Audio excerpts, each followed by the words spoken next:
ഇന്നേ ദിവസം പ്രിയപ്പെട്ടവരെ, നിങ്ങളൊരു ചോദ്യം ചോദിക്കട്ടെ.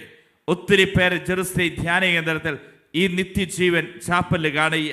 നിങ്ങളോട് ചോദ്യം ചോദിക്കട്ടെ, മരിക്കാൻ പേടിയുള്ളവരൊന്ന് കൈബന്ധിച്ച്.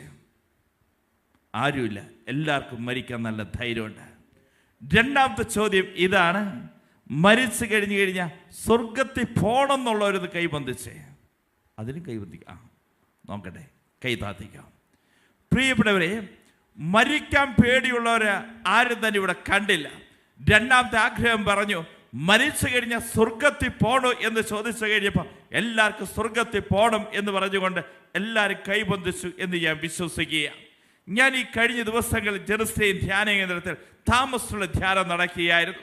ഈ ധ്യാനത്തിന് ഒന്നാമത്തെ ദിവസം കഴിഞ്ഞു, രണ്ടാമത്തെ ദിവസം കഴിഞ്ഞു, കുമ്പസാരം കഴിഞ്ഞപ്പോൾ എല്ലാവരോടും പറഞ്ഞു, നിങ്ങളുടെ പ്രാർത്ഥനാ നിയോഗങ്ങൾ എഴുതിക്കോളാൻ. എല്ലാവരും തന്നെ ഓരോരുത്തരെയും പ്രാർത്ഥനാ നിയോഗങ്ങൾ എഴുതി. ഏകദേശം 300ഓളം പേരെ ധ്യാനത്തെ പങ്കെടുത്ത്. പക്ഷെ എന്നെ അത്ഭുതപ്പെടുത്തിയൊരു കാര്യം ഞാൻ പറയാം, 300 പേരും ആ പ്രാർത്ഥനാ നിയോഗങ്ങൾ എഴുതിയിട്ടുണ്ട്.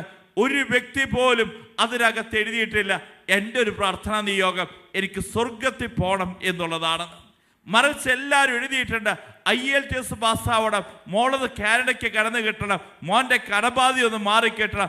ഇതുപോലെ ഭൗമികമായ കാര്യങ്ങൾ മാത്രമേ ആ പ്രാർത്ഥനാ നിയോഗത്തിൽ എഴുതിയിട്ടുള്ളൂ. ഒരു വ്യക്തി പോലും എഴുതിയിട്ടില്ല എനിക്ക് സ്വർഗത്തിൽ പോകണമെന്ന്. എന്നാൽ പൗലോസ് ശ്ലീഹ പറയുകയാണ്, ഫിലിപ്പിയർക്ക് എഴുതിയ ലേഖനം 1-ാം അധ്യായം 21-ാം തിരുവചനം പറയുകയാണ്, എനിക്ക് ജീവിതം ക്രിസ്തുവും മരണം നേട്ടവുമാണ്. വചനം ഉറക്കെന്ന് പറഞ്ഞേ, എനിക്ക് ജീവിതം ക്രിസ്തുവും മരണം നേട്ടവുമാണ്. വചനം ഉറക്കെന്ന് പറഞ്ഞേ, എനിക്ക് ജീവിതം ക്രിസ്തുവും മരണം നേട്ടവുമാണ്. ജ്ഞാനത്തിന്റെ പുസ്തകം 3-ാം അധ്യായം 1-ാം തിരുവചനം പറയുകയാണ്, നീതിമാന്റെ മരണം ദൈവത്തിന്റെ കരങ്ങളില, കർത്താവിന്റെ കരങ്ങളിലാണ് നീതിമാന്റെ മരണം. അതുകൊണ്ട് തന്നെ പ്രിയപ്പെട്ടവരെ, മരണത്തെക്കുറിച്ച് എന്താണ് നമുക്ക് വചനം പറഞ്ഞു തരുന്നത്?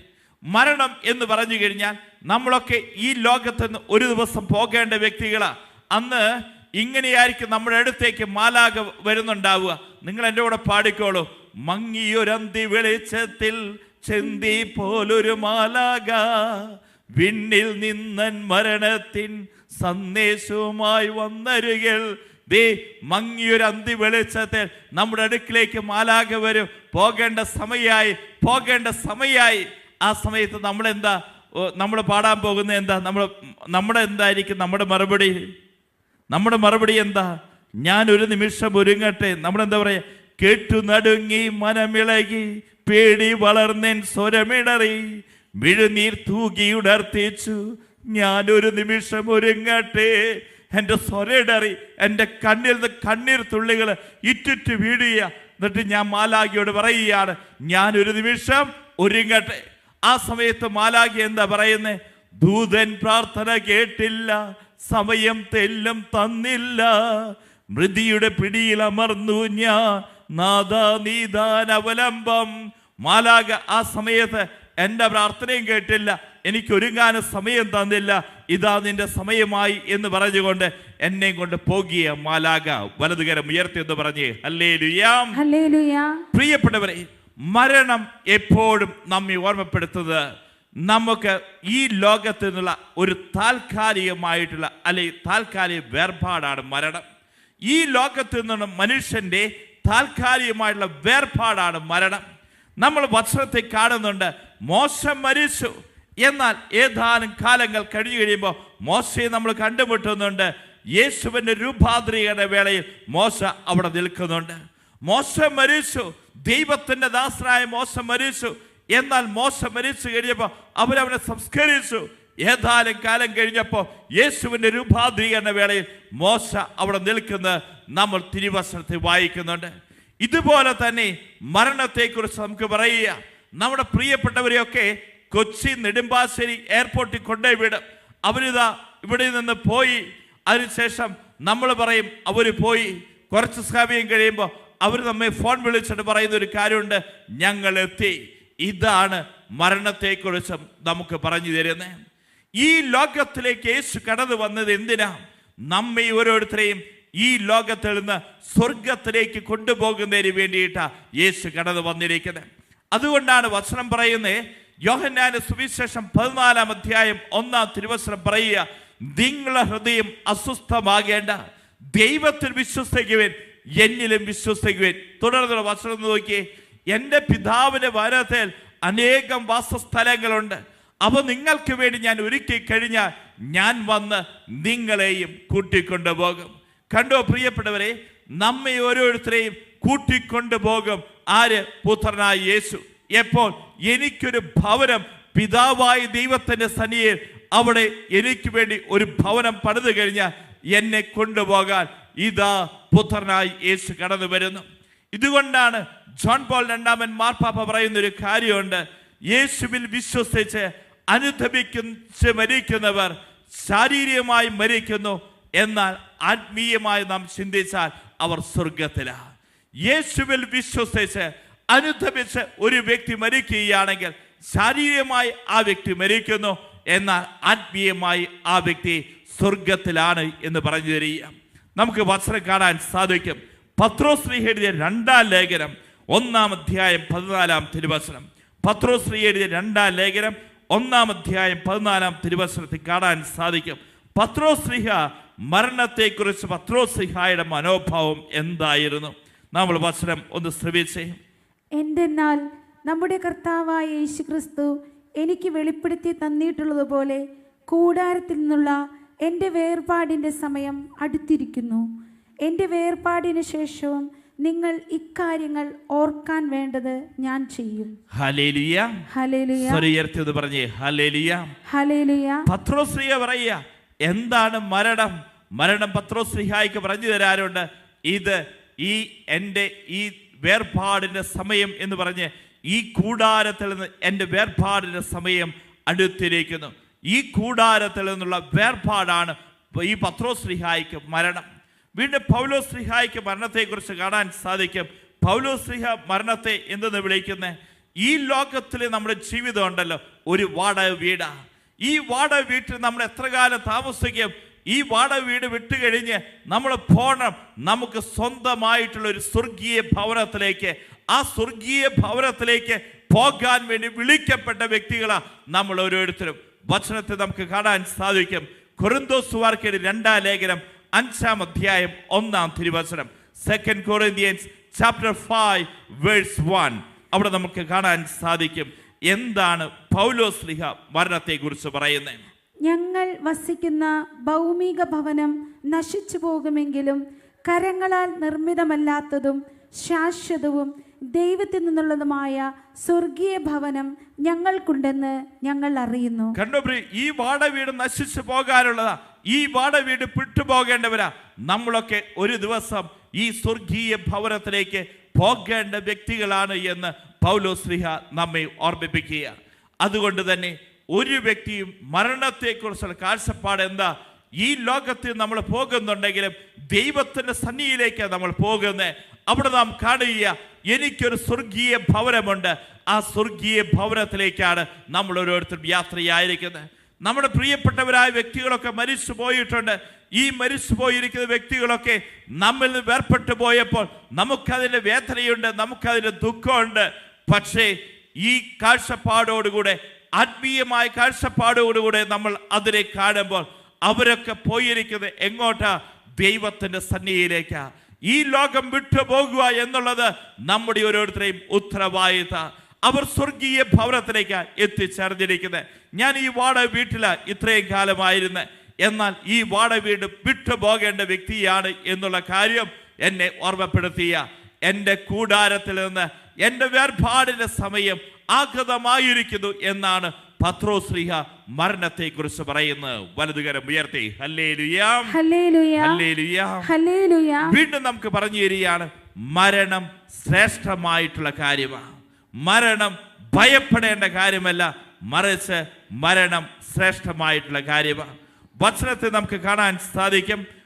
ഫിലിപ്പിയർക്ക് എഴുതിയ ലേഖനം 1-ാം അധ്യായം 22-ഉം 23-ഉം തിരുവചനങ്ങൾ. ഫിലിപ്പിയർക്ക് എഴുതിയ ലേഖനം 1-ാം അധ്യായം 22-ഉം 23-ഉം തിരുവചനം കാണാൻ സാധിക്കും. മരണം ശ്രേഷ്ഠമായിട്ടുള്ള കാര്യമാണ്. വചനം നമുക്ക് ശ്രവിക്കാം. ശാരീരികമായി ഇനിയും ഞാൻ ജീവിക്കുകയാണെങ്കിൽ ഫലപ്രദമായി ജോലി ചെയ്യാൻ സാധിക്കും. പൗലോസ് പറയാ, നോക്കിയേ, ശാരീരികമായിട്ട് ഞാൻ ഇനിയും ജീവിക്കുകയാണെങ്കിൽ എനിക്ക് ഒരുപാട് ജോലികളൊക്കെ ചെയ്യാൻ സാധിക്കും. തുടർന്ന്, എങ്കിലും ഏതാണ് തിരഞ്ഞെടുക്കേണ്ടതെന്ന് എനിക്ക് അറിഞ്ഞുകൂടാ, ഇവ രണ്ടിനുമിടയിൽ ഞാൻ ഞെരുങ്ങുന്നു. കണ്ടോ പ്രിയയുടെ, എനിക്ക് ഒന്നുകിൽ ജീവിക്കാം അല്ലെങ്കിൽ മരിക്കാം. എന്നാൽ എന്നെ സംബന്ധിച്ച് ഏതാ തെരഞ്ഞെടുക്കണേന്ന് എനിക്കറിയില്ല. ജീവിക്കണോ അല്ലെങ്കിൽ എനിക്ക് കർത്താവിനോട് കൂടെ മരിക്കണോ? ഇതിൻ്റെ ഉള്ളിൽ കിടന്ന് ഞാൻ ഞെരുപിരി കൊണ്ടുകൊണ്ടിരിക്കുക, ജീവിക്കണോ അതോ മരിക്കണോ? ആ സമയത്ത് പൗലോസ് പറയുന്നൊരു കാര്യമുണ്ട്, ഏതാണ് എന്നെ ദൈവത്തിന്റെ പരിശുദ്ധാത്മാവ് പ്രേരിപ്പിക്കുന്നേ? വചനം ശ്രവിച്ചേ.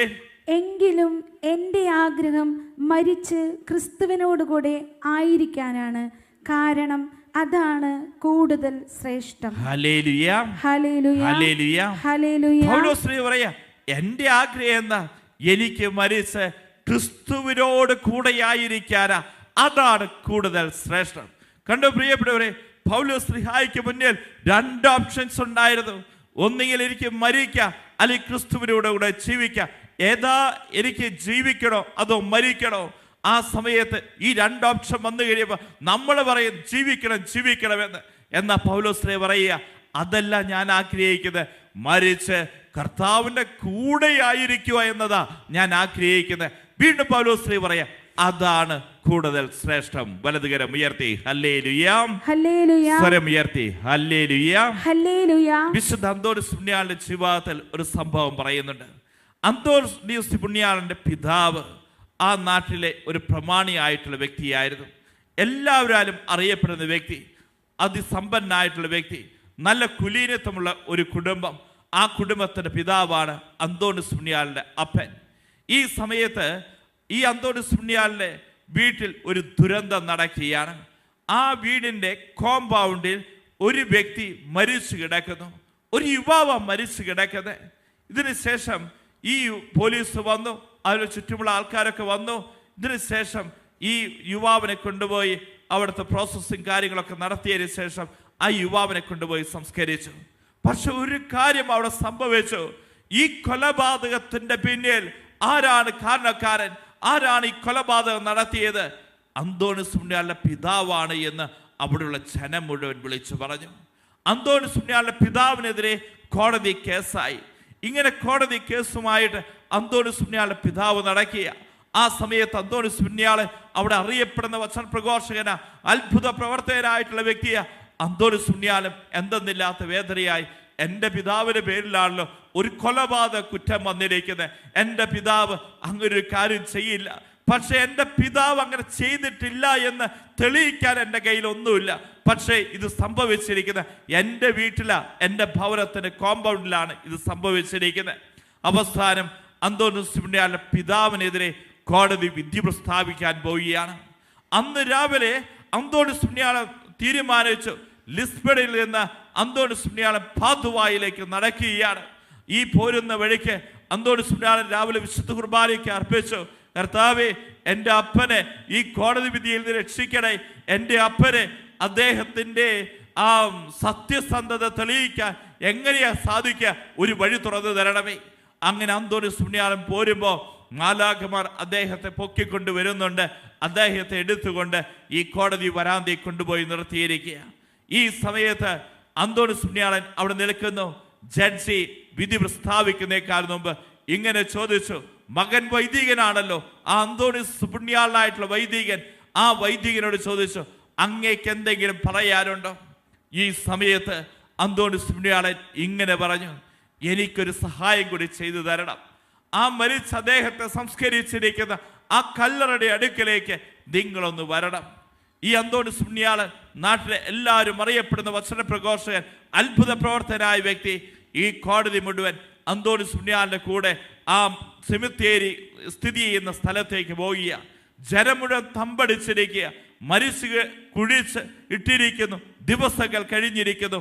എന്താ ഇവിടെ സംഭവിക്കാൻ പോകുന്നത്? അന്തോണിയോസ് പുണ്യാളൻ അവിടെ ചുറ്റും കൂടിയിരിക്കുന്ന ആൾക്കാരോട് പറയുകയാണ്, ആ മണ്ണൊക്കെ ഒന്ന് മാറ്റാൻ പറഞ്ഞു. അങ്ങനെ ചുറ്റും കൂടിയിരിക്കുന്നവർ ആ മണ്ണൊക്കെ പെട്ടെന്ന് മാറ്റുന്നു. ഈ സമയത്ത് ഇതാ കെട്ടുകളാൽ കൈയൊക്കെ കെട്ടി, അതുപോലെ തന്നെ ശിരസ്സൊക്കെ കെട്ടി ഈ മരിച്ചു കിടക്കുന്ന ആ വ്യക്തിയെ കാണുകയാണ്.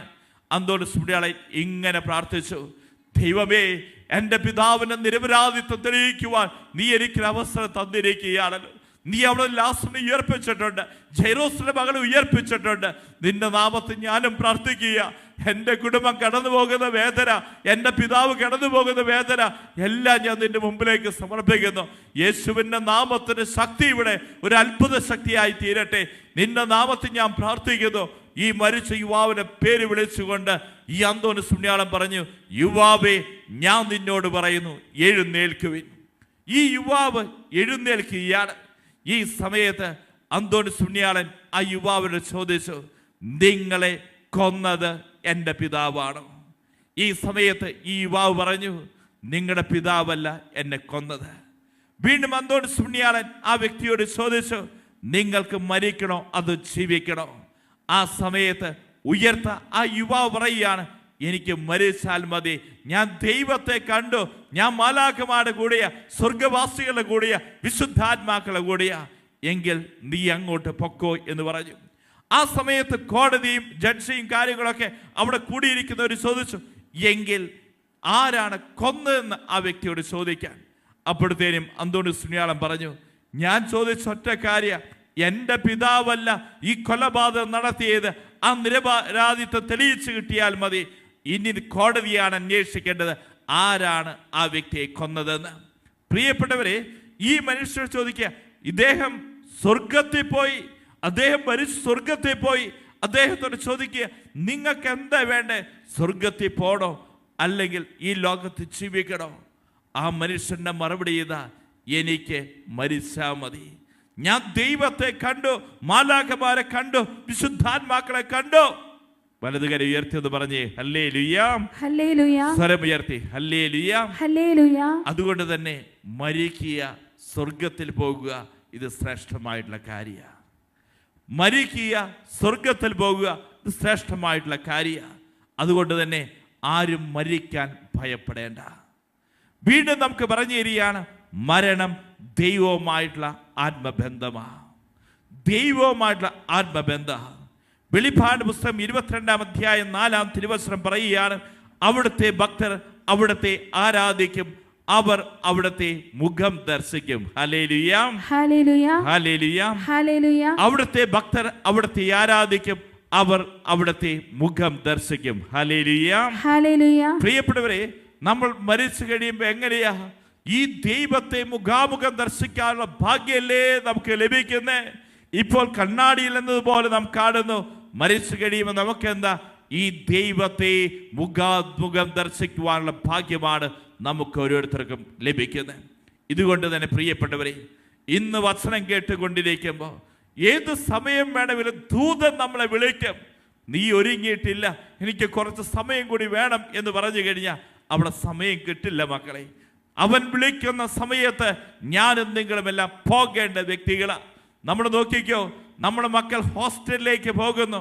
എത്ര ദിവസമായി ഈ മോളെ ഒന്ന് ഹോസ്റ്റലിലേക്ക് വിടാൻ വേണ്ടി അമ്മയും അപ്പനും കൂടി ഒരുക്കം തുടങ്ങിയിട്ട്, അടുക്കി വെക്കലും കാര്യങ്ങളൊക്കെ തുടങ്ങിയിട്ട്. ഒരു ടൂറ് പോകുകയാണെങ്കിൽ നമ്മൾ എത്ര ദിവസം ഒരുങ്ങുന്നുണ്ട് ആ ടൂറിന് പോകാൻ വേണ്ടിയിട്ട്. എന്നാൽ പ്രിയപ്പെട്ടവരെ, നിത്യമായിട്ടുള്ള യാത്രയാ, സ്വർഗത്തിലേക്കുള്ള യാത്ര, നമ്മുടെ മരണം എന്നുള്ളത്. ഈ യാത്രയ്ക്ക് വേണ്ടിയിട്ട് നമ്മൾ ഒരുങ്ങിയിട്ടുണ്ടോ? ഇപ്പോഴും നമ്മുടെ ഉള്ളിൻ്റെ ഉള്ളിൽ നമ്മൾ കൊണ്ടുപോയി നടക്കുന്നത് ഈ ലോകത്തിൻ്റെ കാര്യങ്ങളാണോ, ഭൗമികമായ വസതിയെക്കുറിച്ചുള്ള ചിന്തകളാണോ നമ്മുടെ മനസ്സിൻ്റെ അകത്ത് നമ്മൾ കൊണ്ടുപോയി നടക്കുന്നത്? IELTS-ഉം OET-യും പാസ്സാവണം, ജർമ്മൻ പാസ്സാവണം, കടബാധ്യത മാറണം, ഇതുപോലുള്ള താൽക്കാലികമായ കാര്യങ്ങളിൽ നമ്മുടെ മനസ്സ്, ഹൃദയം കുടുങ്ങിപ്പോയിട്ടുണ്ടെങ്കിൽ നമ്മെ ഓർമ്മിപ്പിക്കുക, സ്വർഗീയ ഭവനത്തിലേക്ക് യാത്രയാവേണ്ട വ്യക്തികളാ, അതിനുവേണ്ടി ഒരുങ്ങേണ്ട വ്യക്തികളാ നമ്മൾ ഓരോരുത്തരും. സ്വർഗമുണ്ട് മക്കളെ, അത് ഏറ്റവും ശ്രേഷ്ഠമായിട്ടുള്ള കാര്യ. ദൈവവുമായി മുഖാമുഖം ദർശിക്കുന്ന സമയമാ. അതുകൊണ്ടാണ് പൗലോസ് ശ്ലീഹായിക്കൊക്കെ പറയാൻ സാധിച്ചത്, എന്ത്? എനിക്ക് ജീവിതം ക്രിസ്തുവും മരണവും നേട്ടവുമാണ്. നമുക്ക് എഴുന്നേറ്റ് നിൽക്കാൻ പ്രിയപ്പെട്ടവരെ. നമ്മളൊക്കെ പ്രാർത്ഥിക്കുന്നുണ്ട് ഈ ലോകത്തിൻ്റെ കാര്യങ്ങൾ. എന്നാ പ്രിയപ്പെട്ടവരെ, ഇന്ന് ഈ ദിവ്യകാരുടെ സൗഖ്യാരാധനയിൽ നമ്മൾ പ്രാർത്ഥിക്കേണ്ടത് എന്താ? എനിക്ക് സ്വർഗം കിട്ടണം. 250-300 പേര് ധ്യാനം കൂടിപ്പോയി. അവരൊക്കെ പ്രാർത്ഥനാ നിയോഗം എഴുതിയിട്ടിട്ടുണ്ട്. ഈ ലോകത്തിൻ്റെ കാര്യങ്ങൾ ഒരു വ്യക്തി പോലും അതിലെഴുതിയിട്ടില്ല. എനിക്ക് നിത്യജീവൻ നേടണം, സ്വർഗം നേടണം. ഈ ലോകത്തിന്റെ അവസ്ഥയാ മക്കളെ. എങ്കിൽ പ്രിയപ്പെട്ടവരെ, നമ്മുടെ ഒക്കെ ഉള്ളിൻ്റെ ഉള്ളൊരു ആഗ്രഹം ഉണ്ടാവട്ടെ, സ്വർഗം ദർശിക്കാനുള്ള ഭാഗ്യം കിട്ടാൻ, ദൈവത്തെ മുഖാമുഖം ദർശിക്കാനുള്ള ഭാഗ്യത്തിന് വേണ്ടി 2 കരങ്ങൾ അങ്ങോട്ട് തുറന്നു പിടിച്ച മക്കളെ, സ്വർഗം കണ്ടുകൊണ്ടൊന്ന് സ്തുതിച്ച് പ്രാർത്ഥിച്ചേ. അധരം തുറന്ന് ഹൃദയം തുറന്ന് അങ്ങോട്ട് സ്തുതിച്ച് പ്രാർത്ഥിച്ചേ. അവിടുത്തെ ഭക്തർ അവിടുത്തെ ആരാധിക്കും, അവരവിടുത്തെ മുഖം ദർശിക്കും. 2 കരങ്ങളും കർത്താവ് സന്നിധിക്ക് ഉയർത്തി അധരം തുറന്ന് ഹൃദയം തുറന്ന് അങ്ങോട്ട് സ്തുതിച്ചേ. അധരം തുറന്ന് ഹൃദയം തുറന്ന് സ്തുതിച്ചേ.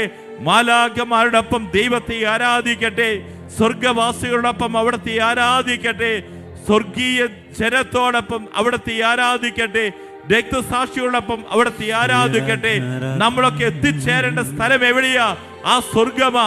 ആ സ്വർഗം മുന്നിൽ കണ്ടുകൊണ്ട് സ്വർഗത്തിന്റെ മുന്നാസ്വാദനകൾ ഈ ലോകത്തിൽ നമ്മൾ അനുഭവിക്കണം. 2 കരങ്ങൾ ഉയർത്തി വിളിച്ച് വിളിച്ച് പ്രാർത്ഥിച്ചേ. യേശുവേ യേശുവേ എന്ന് വിളിച്ചേ.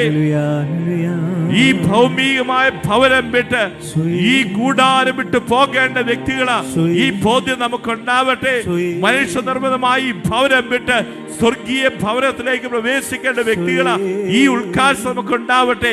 2 കരങ്ങൾ ഉയർത്തി വിളിച്ച് വിളിച്ചുടരട്ടെ. യേശുവേ യേശുവേ എന്ന് വിളിച്ചു പ്രാർത്ഥിക്കുക. എനിക്ക് സ്വർഗം ലഭിക്കണം. ആ സ്വർഗത്തിന് വേണ്ടിയുള്ള ദാഹം നമ്മുടെ ഉള്ളിലുണ്ടാവട്ടെ. നമ്മുടെ ഭവനത്തിലും നമ്മുടെ പ്രിയപ്പെട്ടവരും മരിച്ചു കഴിഞ്ഞ സ്വർഗത്തിൽ പോകണം. ആ ദാഹം നമുക്കുണ്ടാവട്ടെ. 2 കരങ്ങൾ ഉയർത്തി വിളിച്ചു വിളിച്ച് പ്രാർത്ഥിച്ചേ. യേശുവേ.